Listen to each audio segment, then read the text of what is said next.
আসসালামু আলাইকুম। হ্যালো দর্শক, আসলে আমরা মনে করি যে ডেয়ারি খামার সহজ পদ্ধতিতে টাকা উপার্জন করা যায়। আসলে এত সহজ না, যে কোনো কিছু করতে হলে এত সহজে সম্ভব হয় না। আজকে ঠিক সকাল থেকে বিদ্যুৎ না থাকার কারণে দেখেন 2বার করে গরুদের গায়ে এইভাবে কল চেপে পানি নিয়ে এসে সারা শরীরে এইভাবে পানি দেওয়া হচ্ছে, কেননা প্রতিটা গরু হাঁপাচ্ছে।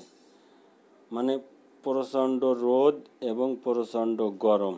এই গরমে শুধু দুধ বিক্রয় করে শুধু টাকা পাবো, শুধু আশা করলে চলবে না, কারণ এটি কঠিন পরিশ্রম। আসলে অনেকেই ভাবে যে ডেয়ারি খামার করব এবং গাভী ক্রয় করা নিয়ে আসার সাথে সাথে আমি টাকা উপার্জন করতে পারবো, লাভবান হতে পারবো। আসলে টাকা উপার্জন করতে পারবেন, কিন্তু লাভবান হতো সহজে হওয়া যাবে না। আপনার পরিশ্রম করতে হবে, তার পিছনে শ্রম দিতে হবে, তারপরে যে আপনি একটা লাভবানের দিক দেখতে পাবেন। এবং এই যে আমি গরুদের গায়ে পানি কেন দিচ্ছি, এটাও তো জানা প্রয়োজন। কারণ প্রচণ্ড গরমে যদি গাভী যদি প্রচণ্ড গরম, শরীর গরম হয়ে যায়, মুখ দিয়ে লালা বের হচ্ছে, এই সময় গাভীর দুধ বিকেলে, এই যে সকালে দুধ দহন করা হয়ে গেছে, বিকেলে যে দুধটা পাবো তাতে আমি কমসে কম 3-4 লিটার দুধ কম পাবো, কারণ এই গরমের জন্য। এই জন্য গাভীর যে খামারটা, সেটা একটা ডিফিকাল্ট ব্যাপার।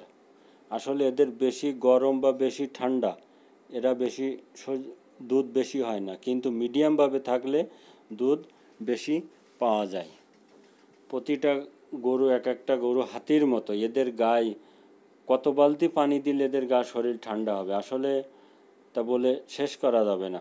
তারপরেও অবলা জানোয়ার যেভাবে হাঁপাচ্ছে, যেভাবে কষ্ট পাচ্ছে, তাতে আমার আর দেখে থাকতে পারলাম না। সাথে সাথে বালতি নিয়ে, সাথে সাথে টিউবওয়েল চেপে এদের বালতি ভরে এদের গায়ে পানি দেওয়া শুরু করলাম। যখন বিদ্যুৎ আসবে তখন আমি গোসল করিয়ে দেব ভালোভাবে।